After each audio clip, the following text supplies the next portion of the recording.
Assalamualaikum warahmatullahi wabarakatuh. Selamat datang kembali di podcast kita, di podcast Ilmu Hubungan Internasional. Oh, sudah dengar ilmunya ya. Hubungan Internasional Universitas Muhammadiyah Yogyakarta. Bintang tamu kita, bintang sih. Adli Hasmi. Assalamualaikum. Salam warahmatullahi wabarakatuh. Adli ini juga alumni kita. Menyelesaikan studi di UMY tahun berapa selesai di? Selesai 2014. 2014, terus lanjut ke Turki tahun 2017. 2017. Selesai 2019. Selesai 2021 karena 1 tahun harus Belajar bahasa Turki. Oh. Walaupun kelasnya bahasa Inggris.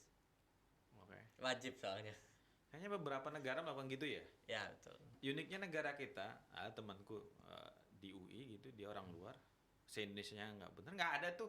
Kemudian dia harus exam misalkan bahasa Indonesia sekian gitu, baru kemudian lulus, nggak ada ya? Nggak ada. Itu kayaknya nasionalisme kita kurang ya. Aduh. Beberapa juga di tempat-tempat yang lain juga seperti itu, seperti China juga itu temanku yang anak UAD gitu, dia S3 sana, setahun pertama ya belajar bahasa itu.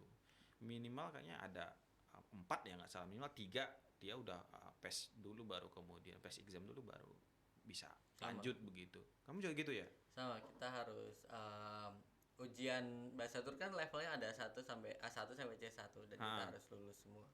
Kalau nggak lolos sampai misalnya kita tinggal kelas 2 kali, misalkan A1 tinggal kelas 2 kali, maka beasiswa kita di-cut. Wow. Cukup kejam ya. Kejam banget itu. Tapi kamu bisa berarti, fasih berarti. Sedikit fasih, lebih sering nangisnya pada saat itu. Karena susah ya. Jangan dikira gampang. Iya kan, hurufnya juga beda. Hurufnya Latin tapi ada tambahan. Iya, ada tambahan. Kayak O-nya ya ada titik di atasnya ya. Ya, ada titik dua gitu. Terus gimana itu kan perbedaan budaya, walaupun sekarang lagi tren ya bahwa Turki itu kayak destinasi orang Indonesia ya. Terlepas bahwa secara politik ada kedekatan, misalkan partainya Erdogan dengan PKS di Indonesia, tapi kalau kita lihat memang Turki itu menarik memang gitu. Nah, menurutmu menariknya di mana sih? Di samping ya kebab misalnya. Apa sebenarnya kamu yang lebih paham lah, apa maksudnya, apa yang paling menarik Turki itu apa sebenarnya? Dibanding nih kalau misalkan orang kan komparasinya nih, ya komparasi milenial itu ya mungkin komparasinya dengan Korea gitu, apa bedanya apa? Ada berapa hal ya. Yang pertama itu secara history, kita tuh sangat mengagumkan, banyak orang Indonesia yang mengagungkan Turki dengan historical view-nya kan. Iya. Dengan Aceh, terus kerajaan Aceh ya. Ya, historical konteksnya soal Ottoman dan lain sebagainya. Terus kemudian banyak tempat-tempat sejarah, itu satu. Kedua, kalau saya melihat waktu pertama kali ke sana dan waktu itu sering jalan ke Istanbul. Istanbul tuh romantis, Mas. Wah, iya. Iya benar. Setiap sudut Istanbul menurut saya waktu itu romantis. Masalahnya waktu itu nggak punya pacar kan. Jadi kayak ngelihat jalanan, jalan bareng, itu sangat estetik. Terus kalau misalkan sama pasangan pada saat itu, saya melihatnya itu Istanbul itu sangat romantis di setiap sudutnya. Wow. Gitu. Makanya orang sering ke Hagia Sophia kan. Hagia Sophia, kawasan Sultan Ahmed kan ada Hagia Sophia Blue Mosque dan lain sebagainya. Emang sebenarnya setiap jalanan di Istanbul itu fotoable, instagramable gitu. Belum ke Kapadokia Yang lagi ngetren banget tuh. Kapadokia is my dream gitu ya. Itu jauh lebih romantis ketika nginep di hotelnya. Ada hotel cave di situ, itu view-nya bagus banget. Kamu udah pernah situ Pernah, nganterin temen doang. Waduh. Sedih ya, jadi tour guide dadakan. Tour guide gitu, tapi diri sendiri belum pernah di-guide gitu. Belum. Menyedihkan. Iya, menyedihkan sekali. Tapi gini, secara politik ya memang Turki itu sangat liberal begitu. Tapi belakangan ini sangat Islamis sekali begitu. sebenarnya menurutmu nih, kamu kan udah kuliah di sana. Apa karena gara-gara mereka masuk Eropa gitu, kemudian identitas Islamnya harus lebih dipertunjukkan, atau kemudian dari dalam memang orang udah jenuh nih, kita nih Islam tapi kok gini ya gitu. Oke. Em, ini point of view ketika tinggal di sana. Iya iya iya, Sebenarnya tentu tentu. masalah Islam dan tidak Islam itu kayak ada dua hal yang dibedakan gitu. Tidak terlalu Islam sebenarnya kebijakannya juga yang Islam tetap bisa menjalankan Islamnya, tapi mostly people orang-orang di sana sangat liberal sekali. Betul Gitu betul. loh. Jadi kalau misalkan kita sebenarnya agak susah untuk memberikan pandangan di sana karena orang Turki itu sangat bisa dibilang terlalu nasionalis. Oke. For example, kalau Betul, betul, misalkan betul. kita mau bicarakan politik Mm-mm. atau mengkritisi negara, Oh ya. gitu, mereka tidak suka. Oh, Jadi, tabu ya. Tabu. Jadi kayak sangat hati-hati. Even waktu itu agak takut sekali kalau ditanyain soal kamu suka Erdogan atau Atatürk misalkan. Ya, Bandingannya sana ya? ada yang nanya. Jadi nggak bisa jawab gitu. Karena dua-duanya sebenarnya tokoh penting. Kalau sekarang kita melihat bahwa orang Indonesia apa ya namanya mengagungkan Erdogan. Erdogan, Betul. terus kemudian mengutuk Atatürk. Betul. Sebenarnya dua hal ini sebenarnya tidak bisa dipisah juga gitu loh. Tanpa adanya Atatürk tidak mungkin adanya Turki gitu loh. Tapi bicara nasionalismenya memang faktor sejarah apa ya? Jadi ada kebangkitan sejarah. Cina juga sekarang juga misalkan Silk Road itu kemudian diinikan, seakan-akan bahwa dulu mereka memang menjadi penguasa gitu. Turki juga seperti itu dengan Ottoman Utsmani, sampai Indonesia, sampai di Filipina juga itu juga masuk hampir semua negara gitu. Kita tuh misalkan Indonesia kan Nusantara itu, tapi nggak ini ya, kok sulit ya untuk menjelaskan bahwa kita tuh pernah penguasa Nusantara gitu. Apa ya? Apa kemudian karena memang kita kelamaan dijajah jadi mentalnya itu ya mental ya apa, down gitu ya. Iya, jadi kalau di sana tuh ada mental-mental emperor. Oke oke. Kayak apa namanya? eh, Orang walaupun dulu sempat orang Turki sempat ketika ekonominya tidak terlalu bagus, dia tidak terlalu bisa mendongak ya. Tapi Oke oke, ketika ngaruh banget ya ekonominya Wah, ya. sangat. Oke oke Erdogan oke ketika oke. sudah sanggup menaikkan ekonomi dan bayar hutang dan sebagainya, orang Turki menjadi sangat pede dengan negaranya. Berarti Benar. pemerintah semakin berhutang tuh kita semakin nggak pede berarti nih. Bisa jadi. Tapi sekarang dengan kemajuannya Turki dan lain sebagainya, mereka sangat pede dengan negara. Even kalau misalkan pernah ada teman kita, kalau kita kan apa ya namanya, orang asing ngomong bahasa asing gitu, Ya. kita biarkan kayak ya udah. Betul. Temen saya pernah dimarahin karena ngomong bahasa Indonesia di bis. Wow. Harus ngomong kamu tuh di Turki gitu, kamu ngomongnya bahasa sampai segitunya. Wow. Padahal teman saya ini jago banget bahasa Turki. Akhirnya bilang kalau saya juga bisa bahasa Turki gitu. Turki konusabilirim dia bilang kayak gitu. Wah, sampai segitunya ya. Oh, kita mah boleh ngomong bahasa Inggris tuh kayak seneng gitu ya. nggak ada yang berani kemudian untuk mengatakan jangan bahasa Inggris di sini gitu. Kita malah kemudian guru bahasa Inggris harus praktek. Kalau keluar negeri nggak punya duit kan jadi kalau yang ada aja di tempat-tempat pariwisata gitu. Sama kembali ke masalah Islami tadi, di sana sangat berkembang sekali yang namanya madrasah-madrasah, terus kemudian ada namanya Quran kursu itu kayak kurs Quran dan Iya. itu gedungnya bagus banget gitu loh. Asramanya bagus banget, jadi kayak apa namanya sangat dimuliakan lah. Sekolah tahfiz gitu ya. Ya kayak gitu. Bahkan ada beasiswanya untuk menghafal Al-Quran. Fasilitasnya mantap. Kok kamu nggak jadi Saya tahfiz aja gitu? nggak bisa. Hafiz. Kamu kan bagus ya menurut saya. Amin. Kalau begitu setelah kamu berada di sana begitu, mereka tuh identifikasi diri sebagai orang Eropa nggak sih gitu ketika mereka masuk ini? Enggak ya? Enggak, mereka Turk. Mereka bilangnya Ben Turkum. Artinya saya orang Turki. Benar-benar dia merasa dirinya orang Turki. Tapi mereka terbagi dalam beberapa suku atau ras gitu nggak? Nah itu yang jadi bingung waktu pas pelajaran waktu awal-awal Hah? apa namanya kuliah bahasa Turki Betul? itu mayoritas itu mengatakan bahwa memang dosennya yang ngomong waktu itu kebanyakan ya Turki aja gitu. Tapi ada beberapa juga etnis-etnis yang lain gitu loh. Aku lupa etnisnya apa. Bedanya yang bikin shock adalah ketika kita ngomong kita punya banyak sekali etnis kan. Iya, Bahwa bahasanya juga. bahasanya ada banyak dan waktu itu dosen yang ngajar bahasa Turki ngajarnya dia kaget gitu segitu banyak bahasanya terus kamu ngomongnya pakai apa bahasa Indonesia tapi dalam situ ada Banyak lagi bahasanya. suku-suku Iya. itu kita bilangnya kabile itu kan suku Kabilah ya kalau Iya. bahasa Arabnya tuh kabilah gitu.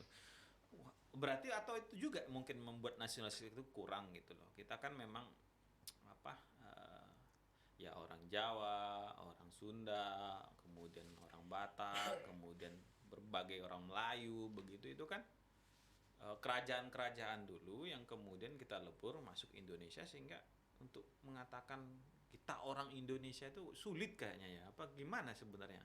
ada pride kesukuannya Iya masing-masing iya iya. gitu. Kalau di sana kan kamu bilang kalaupun ada kan nggak sebanyak kita gitu loh. Apa kabilahnya tadi, sukunya tadi nggak sebanyak kita. Apa jangan-jangan itu juga faktornya? Bisa jadi tapi kalau dilihat secara histori kemungkinan karena ada ego masing-masing mungkin ya. Oh iya Kalau di pasti. sana enggak. Dan mereka kan punya series of event kejadian-kejadian yang membuat mereka apa namanya bersatu kayak misalkan waktu perang Çanakkale apa namanya atau menyatukan pemuda untuk berperang dan lain sebagainya. Jadi mereka merasa bahwa ya kita dulu emperor terus kita harus mempertahankan diri sendiri. Terus kejadian tahun 2016 ketika kudeta gitu kan. Iya. Apa namanya? Itu kan militer dengan Betul. ini kan dengan pemerintah. Iya, selalu begitu militer pemerintah itu. Terus kemudian mereka turun ke jalan sampai mengatakan waktu itu kalau ada videonya bahwa kamu tuh adalah bagian dari kami, kenapa menyerang kami? Itu orang-orang turun di jalan loh. Dan waktu itu ada apa namanya? Ada shouting bahwa jangan macam-macam dengan Turki, kami bersatu gitu. Kalau nggak salah tuh ada di dokumenternya. Jadi mereka benar-benar kayak bersatu gitu loh di jalan di tengah tembakan-tembakan. Wow. Heroik sekali ya. Aduh. Saya kok kemudian melihat apa? Ya mungkin bagi sebagian orang di Indonesia memang Turki itu kayak ya negara impian gitu dalam beberapa hal ya, nggak semuanya tentunya begitu. Tapi begini di apa? Erdogan ini kan sebenarnya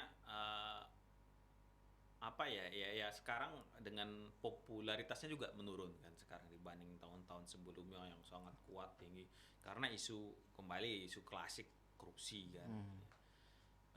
Itu berdampak nggak sebenarnya? Maksudnya ini kan kemarin juga masalah pemuda juga yang kemudian yang mulai tidak suka dengan Erdogan kan kelompok-kelompok muda begitu. Itu apa berdampak nggak? Maksud saya berdampak tuh Turki jadi beda nggak gitu loh. Kalau kita kan tadi kecebong kampret kan jadi beda A sama B gitu. Tapi kalau itu ada beda nggak kemudian antara tadi kamu pemerintah kita masyarakat gitu. Padahal sebenarnya kata masyarakat dulunya ya pemerintah itu ya bagian dari masyarakat gitu. Ada nggak ngaruh nggak itu? So far pada saat tinggal di sana konstelasi politik bahkan ketika waktu Erdogan menyalonkan kembali presiden itu ada 11 kalau nggak salah lah gitu. Jadi dia menang 50-an%. Iya. Konstelasi politik dan kehidupan di sana tidak terlalu berbeda gitu. Tidak ada yang kayak misalkan cebong dan kampret sehingga kita saling benci satu sama lain. Di sana mungkin ada tapi gesekannya tidak sebesar di Indonesia gitu. Atau kita sebagai diaspora ya mungkin mengatakan bahwa kita safe aja karena kita tidak dalam sistem politik di situ kan. AKP dan lain sebagainya. Iya, gitu. AKP itu kan. Walaupun kita tahu bahwa AKP juga dominasi di mana-mana gitu. Termasuk di Konya tempat saya kan basisnya Erdogan banget tuh. Beliau datang transport umum gratis total hari itu juga. Kita pemimpin datang harus minggir semua. Itu malah gratisin ya. Itu Kok asik ya dengarnya ya. Jadi iya sih bahwa apa? Iya ya, menarik itu sebenarnya. Maksud saya gini, kita di Indonesia nggak ada itu sejarah kemudian bupati datang misalkan ke ini, kemudian misalkan angkot gratis. ya apa gratis gitu, adanya sembako terus kan ngasihnya. Ya, ya kita nih butuh sembako memang. Bukan butuh public transportation kayaknya. Tapi kalau mau dikomparasi ya, mungkin karena di sana agak tertata. Misalkan kita kan di sini rumah ya, rumah Betul. sangat banyak gitu, ada gang segala macam. Ya. Di sana kan apartemen kita. Apartemen sistemnya. ya. Dan pendataannya jauh lebih mudah dan tertata. Kalau misalkan ada bantuan seperti COVID kemarin itu sangat mudah untuk di-trace di apartemen mana dan lain sebagainya. Yang jadi perhatian ya di Turki ketika ada apa ya namanya, emergency response seperti COVID, mereka tuh nggak nunggu-nunggu. Waktu itu cuma ada 3 korban Oke. COVID, tapi pengumuman untuk lockdown itu udah ada. Langsung ya cepat ya karena tertata itu kali ya. Ya sama juga pemerintahnya semi otoriter dikit lah. Nah ya betul, semi otoriter kadang ya, in my opinion gitu loh. Di pandangan saya kadang kita perlu semi otoriter. Semi. Iya, iya. Fully demokratis itu menjadi blur. Iya, jadi enemy kadang-kadang. Iya, jadi musuh bingung. gitu, bingung gitu. Ya sama kemarin awal-awal itu kan kemudian Vietnam ya nggak salah. Itu malah katanya awal-awal itu berhasil mengendalikan COVID itu gara-gara tentara turun sampai ke rumah gitu, ngecek satu persatu one by one, dan kalau sudah terinfeksi gitu ya memang lockdown beneran gitu loh, nggak kemudian kalau kita kan ada lockdown nih taruh di portal gitu kan, ngampenya kan bisa lewat. Betul. Masalah kita tuh banyak sekali pelanggaran itu. Itu kan taruh tuh bambu. Kalau yang biasa portal misalkan masuk apa perumahan jelas clear gitu kan, ada satpam bla bla. Tapi kalau portal kampung itu kan dari bambu tuh, silang gitu taruh, kemudian kursi gitu. Itu kan bisa pindahin juga. Gitu. Nggak ada juga yang mau 24 jam nggak digaji, siapa Iya, yang mau betul. nungguin gitu. Jadi ya lockdownan ya. belum lagi kebijakan lockdown tapi dia lupa bahwa ada masyarakat yang butuh dikasih makan. Wah itu sih, itu berat sih. Turki berani untuk ngasih bantuan. Itu berat itu, maksudnya apa? Dari dulu kan bicara apa kemudian ada PPKM istilahnya, kemudian macam-macam itu istilah kan sebenarnya lockdown tapi pemerintah nggak mau bayar makannya warga gitu. Sehingga kemudian pernah tuh di Piungan itu apa? Udah bagi yang COVID gitu kan, tempat di rumah sama ke sawah boleh gitu. Terus Iya serius. Besoknya di apa? Dianulir gitu, direvisi. Lockdown nggak boleh ke sawah. susah ya. Aduh, itu kan sebenarnya waktu itu pemikirannya adalah tidak boleh ketemu orang kan gitu. Ya ke sawah kan jaraknya kan jauh, kemudian apa nggak mungkin kan ngobrolnya dan lain sebagainya, dan sawah itu kan juga butuh dibersihkan, disiangi, dipupuk dan sebagainya gitu, sedangkan dia 14 hari dan belum tentu 14 hari selesai gitu. Itu gimana nasibnya gitu. Di musola itu diumumkan dibolehkan tuh ini ke sawah, besoknya nggak boleh lagi diumumkan. Sama ya kebijakan Indonesia kebanyakan kayak gitu kok. Aduh kasihan gitu. Hari ini bilang apa, besok revisi. Iya, kita tuh suka gitu sih ya. Namanya juga orang Indonesia. Orangnya lucu-lucu sih. Konsisten dalam ketidak konsisten. aduh. Terus ya mungkin karena yang nonton juga mahasiswa. Pandanganmu kalau studi sana itu rekomendasinya misalkan dari 1 sampai 10 berapa kamu rekomnya sana? Saya rekomendasikan 8,5. 8,5, tinggi sekali.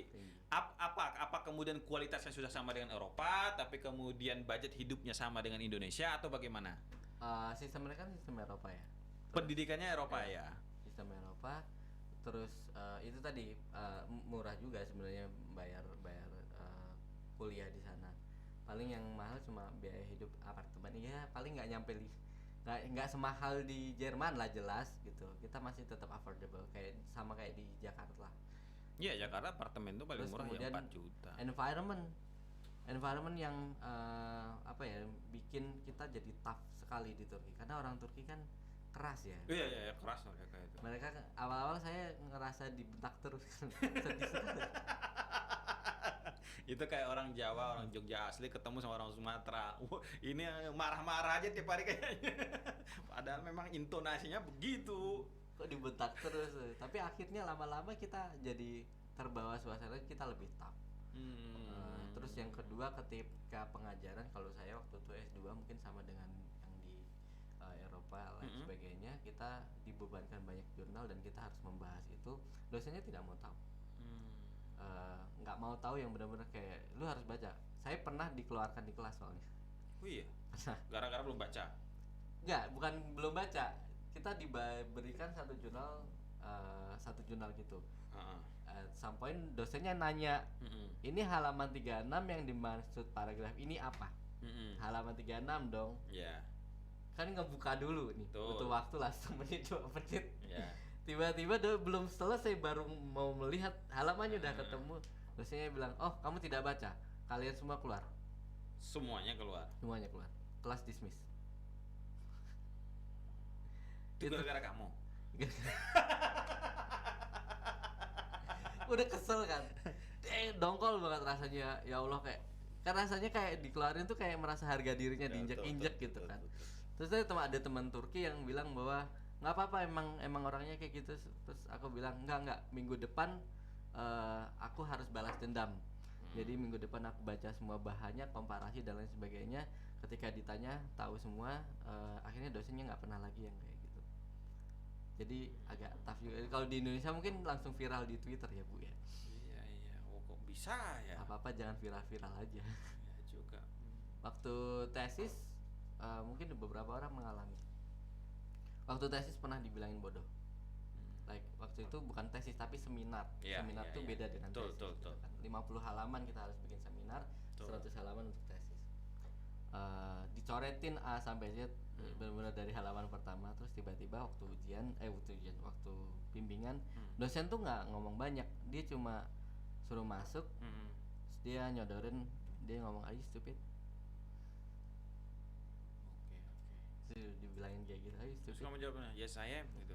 Sorry, I am. That's why I learn. Yeah, that's why I learn here gitu. Seharusnya gitu jawabnya. Tapi pasti kamu nggak jawab gitu. Cuma yes saya. Nunduk aja udah kayak gitu kan. Tapi benar-benar dibilangin kayak stupid, can you read? Can you write? Habis itu dikasih tahu salahnya semuanya. Itu kalau misalkan di Indonesia, Twitter pasti sudah sangat rame ya. Tapi waktu itu aku sangat bersyukur punya dosen seperti itu. Iya. Ya kadang ya model lama kan begitu, untuk orang mau belajar itu ya butuh semi kekerasan verbal itu kan, old school juga kayak begitu di Indonesia nih ya. Kalau saya juga merasakan itu kalau di daerah gitu bodoh kamu itu kan, goblok gitu kan. Tapi kan sekarang istilah itu kan sudah bullying ya, nggak boleh gitu loh. Tapi di sana masih berlaku itu ya. Wah, berarti Anda kalau mau sana harus siap-siap gitu, mentalnya siap gitu loh. Jangan mental kerupuk ya, celupin air langsung lemes gitu. Ini kalau mental gitu, are you stupid gitu kan. Langsung pulang kampung, udah nggak mau lagi, balik lagi nangis, jungkir balik gitu ya. Tapi sana gitu. Temanmu juga merasakan hal itu? Teman-teman dari Indonesia yang lain misalkan sama nggak, atau ya kamu doang nih yang nasibnya apes di kampus itu gitu? Karena beda dosen kan. Dan dosen itu memang sangat iya. pintar dan bolak-balik masuk TV di Turki gitu. Oh, dia powerful juga berarti. Kepala usaha studi juga. Nah iya, dia kan powerful gitu loh untuk kemudian melakukan itu. Ya dia punya ini justifikasi politik gitu. Pantes lah gitu. Tapi selesai juga ya dia akhirnya dia. Selesai tanpa revisi alhamdulillah. Oh, tanpa revisi ya. Bagus lah kalau begitu. Terus ini buat teman-teman yang mendengarkan nih, apa nih sarannya kalau yang benar-benar mau ke Turki, apa persiapannya, kemudian kira-kira koneksinya lewat siapa atau bagaimana pengalaman Adli? Oke, untuk teman-teman yang mau ke Turki, yang pertama ini yang paling penting adalah siapin mental. Mental itu bukan kayak, gue siap, enggak gitu. Mental itu kayak apapun pressure yang terjadi di sana itu harus benar-benar kayak tahan banting. Ya berarti mempersiapkan diri untuk hal yang terburuk, bukan hal yang terbaik gitu. Bukan. Kalau orang kan melihatnya jadi wah bisa jalan-jalan, bisa ini, bukan itu yang dibayangkan, tapi bayangkanlah bahwa Anda dalam posisi ya pressure-nya Pressure-nya wah, tinggi. Apa namanya, jangan lembek yang apa-apa kayak aku mau pulang, aku mau aku mau pulang. oh susah gitu kan. banget kayak gitu. Ada lah kayak gitu, ada masa-masa kayak gitu jujur ya. aku pun nangis waktu awal-awal di tahun pertama tuh. Nangis 2 ya? bulan sekali tuh pasti nangis tuh mau ujian, takut gagal ya bu. Terus yang kedua apa namanya, as Asian gitu loh, kita harus mengangkat bahwa kita tuh bukan pinter tapi rajin, karena itu sangat diperhitungkan di sana. Jadi kayak ngelihatin orang, bawalah nama Indonesia dengan baik lah, jangan males-males. Iya, mahasiswa itu diplomatnya Indonesia sebenarnya. Real diplomat itu sebenarnya mahasiswa yang keluar itu gitu loh. Dan sudah diajarkan dari dulu sebenarnya ya bahwa diplomasi budaya itu sebenarnya berangkat dari ya representasi kita dalam dunia pendidikan. Nggak ada orang kemudian presentasi orang datang ke sana untuk ngajarin nari budaya kan dikit. Yang paling banyak ini mahasiswa. Memang. Terus apa namanya, tertib administrasi memang susah sih. Administrasi dari awal kita sini misalkan apa Misalkan kita kuliah nih, itu kan banyak banget administrasinya. Oh. Mulai dari sini visa, terus kemudian daftarnya ada pakai YOS, bisa juga pakai agen, juga pakai beasiswa juga bisa. Sampai sana kita tuh akan keteteran sebenarnya. Oh iya pasti, nggak Sangat. ngerti Medan kok. Pasti. Tapi percayalah, proses itu pada akhirnya membuat kamu lebih tangguh aja gitu. Pada akhirnya. Oke, Nah, itu oke, yang oke, harus oke, dipersiapkan oke. di Turki. Satu mental, kedua tadi apa tadi? Mental, membawa harum nama Indonesia tadi. Sama yang ketiga administrasi. Administrasi. Itu penting banget. Berarti sebelum berangkat language nggak masalah kalau misalkan nggak bisa bahasa Turki asal mau belajar sana. Ya, nanti di sana tuh sebenarnya bisa daftar. Kalau dari beasiswa kan sudah didaftarkan ya. Betul. Kalau kita mandiri itu bisa daftar ke Tomer namanya. Tomer itu persiapan bahasa Turki. Nah, di Tomer itu nanti benar-benar diajarin dari nol oleh native. Yang Oke, kadang oke, native-nya oke. tidak bisa bahasa Inggris. Jadi ya good luck for that. Wow. Native-nya nggak bisa bahasa Inggris, nggak bisa bahasa Indonesia pastinya. Ya. Karena memang dia akan menjelaskan, kita kan lihat buku, Ya. Google Translate dan Betul. dosen gitu. Dosen menyebutkan ini apa gitu. Kayak misalkan bolpen gitu kan, kalem gitu. Dia cuma nyebutin aja kalem. Nggak kolam gitu. Itu bahasa Arab, berarti mirip-mirip kolam, kalem sini. Nanti teman-teman akan merasakan yang namanya diversity yang cukup luas. Apa ya namanya? Tapi memang yang disuruh ngajar tuh memang nggak boleh yang bisa bahasa Inggris malahan kayaknya. Memang tadi nasionalismenya kan ngapain ngomong bahasa Inggris, kita di Turki bos gitu kan, itu basicnya. Masa yang ngajarinnya nggak begitu. Kalau kita kan harus bahasa Inggris. Iya. Aduh. Nanti teman-teman ngerasain yang namanya diversity, ketemu orang-orang yang dari Kazakhstan, di Nigeria dan lain sebagainya, treat Arab misalkan, bahkan Rusia. Nah, treatment orang ini beda-beda gitu loh. Nggak bisa disamakan dengan orang Indonesia, and you have to adapt. Ya, terus harus beradaptasi. Nggak bisa kayak kita disamakan di sana gitu. Ada orang yang jauh sangat lebih keras gitu. Misalkan orang Arab kalau misalnya berpendapat dia sangat keras. So kita kayak orang Indonesia ya udahlah gitu. Nggak usah yang ambil hati gitu. Ya kita kan ributnya bukan beda pendapat, beda pendapatan. Itu yang sering ribut. Oke, terima kasih sudah hadir pada podcast kita di podcast HI. Ya, bagi teman-teman jangan lupa ya, ini channel kita di subscribe, like, and comment. Itu nggak share satu lagi ya. Share. Terima kasih. Wassalamualaikum warahmatullahi wabarakatuh. Thank you.